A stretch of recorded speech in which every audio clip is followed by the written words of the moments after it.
We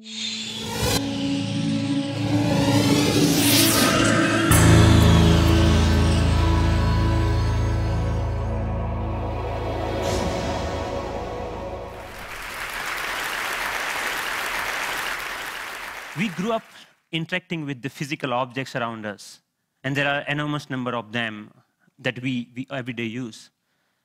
Unlike our most computing devices, these objects are much more fun to use with.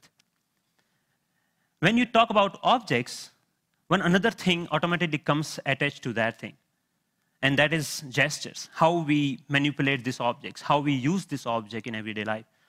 We use gestures not only to interact with these objects, but we also use to interact with each other.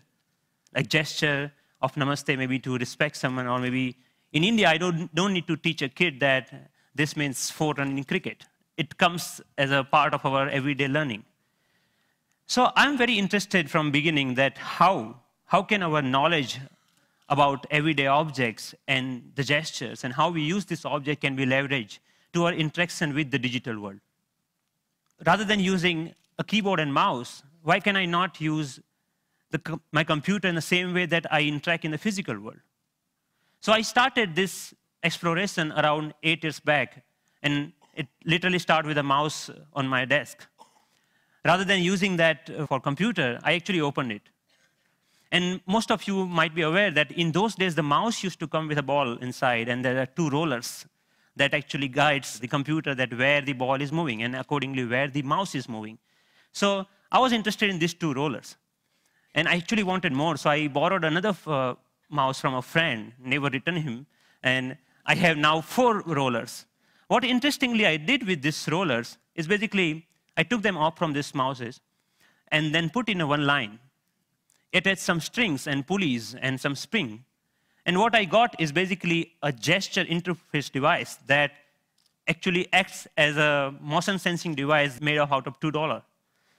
So here, whatever movement I do in my physical world is actually replicated inside the digital world just using this small device that I made around 8 years back in 2000. Because I was interested in integrating these 2 worlds, I thought of sticky notes. I thought, why can I not connect the normal interface of physical sticky note to our digital world? A message written on a sticky note with my mom on a paper can come to an SMS, or maybe a meeting reminder automatically syncs with my digital calendar. And a to-do list automatically syncs with you. But you can also search in the digital world, or maybe you can write a query saying, what is Dr. Smith's address? And this small system actually prints out. So it actually acts as a paper input-output system, just made out of paper. In one another exploration, I thought of making a pen that can draw in 3 dimensions. So I implemented this pen that can help designers and architects not only think in 3 dimensions, but they can actually draw so that it's more intuitive to use that way. Then I thought, why not making a Google map, but physical world? Rather than typing a keyword to find something, I put my objects on top of that. If I put a boarding pass, it will show me where is your flight gate. A coffee cup will show you where you can find more coffee, or where you can trace that cup. So this was some of the earlier explorations I did, because the goal was to connect these 2 worlds seamlessly. Among all these experiments, there was one thing very common. I was trying to bring a part of the physical world to the digital world.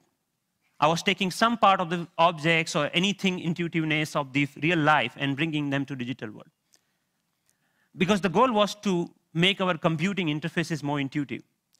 But then I realized that we humans actually are not interested in computing. What we are interested is in information. We want to know about things. We want to know about dynamic things going around. So I thought about last year, in the beginning of the last year, I started thinking that why can I not take this approach in reverse way? Maybe how about I take my digital world and paint the physical world with that digital information? Because pixels are actually right now confined in these rectangular devices that fits in our pocket. Why can I not remove this confine and take that to my everyday objects, everyday life, so that I don't need to learn the new language for interacting with those pixels? So in order to realize this dream, actually I thought of putting a big size projector on my head. I think that's why it's called head-mounted projector, isn't it? I took it very literally and took my bike helmet, put a little bit cut over there so that project actually fits nicely. So now what I can do, I can augment the world around me with this digital information. But later, I realized that I actually wanted to interact with those digital pixels also. So I put a small camera over there that acts as a digital eye. Later, we moved to a much better or consumer-oriented pendant version of that many of you are now knowing as Sixth Sense device. But the most interesting thing about this particular technology is that you can carry your digital world with you wherever you go with you. You can start using any surface, any wall around you as an interface. The camera is actually tracking all your gestures. Whatever you are doing with your hands, it's understanding that gesture. And actually, if you see, there are some color markers that in the beginning version we were using over there. You can start painting on any wall, that you stop by a wall and start painting on that wall. But we are not only tracking here one finger. We are giving you the freedom of using both of hands. So you actually can use both of your hands to zoom into or zoom out a map just by pinching operation over here. The camera is actually doing getting all the images, it's doing the age recognition and also the color recognitions, and like so many small algorithms are going inside. So technically it's a little bit so complex, but it gives you an output which is more intuitive to use in some sense. But I'm more excited that you can actually take it outside. Rather than getting your camera out of your pocket, you can just do the gesture of taking a photo, and it takes photo for you, right? Thank you. And later, I can find a wall, anywhere a wall, and start browsing these photos. Or maybe, OK, I want to modify this photo a little bit and send it as an email to a friend. So we are looking for an era where computing will actually merge with the physical world. And of course, if you don't have any surface, you can start using your palm for simple operation. I'm here, I'm dialing a phone number just using my hand. Yep. The camera is actually not only understanding your hand movements, but interestingly, is also able to understand what objects you are holding in your hand. What we are doing here is actually, for example, in this case, the book cover is matched with so many thousands of, or maybe millions of books online, and checking out which book it is. Once it has that information, it finds out more reviews about that, or maybe New York Times had a sound overview on that, so you can actually hear on a physical book as a review of a sound. Gave a famous talk at Harvard University. This was Obama's last visit last week to MIT. And in particular, I want to thank two outstanding MIT So professors. I was seeing the live of his talk outside in just a newspaper. Your newspaper will show you live of your weather information rather than having updated like you have to check your computer in order to do that, right?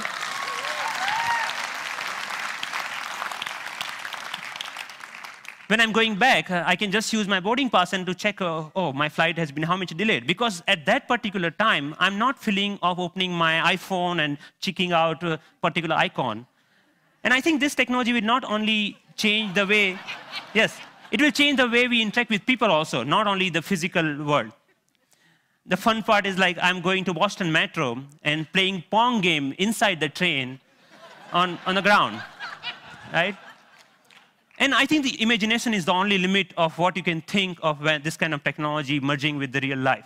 But many of you argue, actually, that all of our work is not only about physical objects. We actually do lots of accounting and paper editing and all this kind of thing. What about that? And many of you are actually excited about the next generation tablet computers to come out in the market. So rather than waiting for that, I actually made my own and just using a piece of paper. So what here I did is remove the camera. All the cameras, webcam, have a microphone inside that camera. I removed that microphone from that. And that, just pinch that, like just make a clip out of that microphone and clip that to a piece of paper, any paper that you found around. So now the sound of the touch is exactly getting me when exactly I'm touching the paper. But the camera is actually tracking where my fingers are moving. You can, of course, watch movies. Good afternoon. My name is Russell, and I am a wilderness explorer in Tribe 54. And you can, of course, play games. Here, the camera is actually understanding how you're holding the paper and playing the car racing game.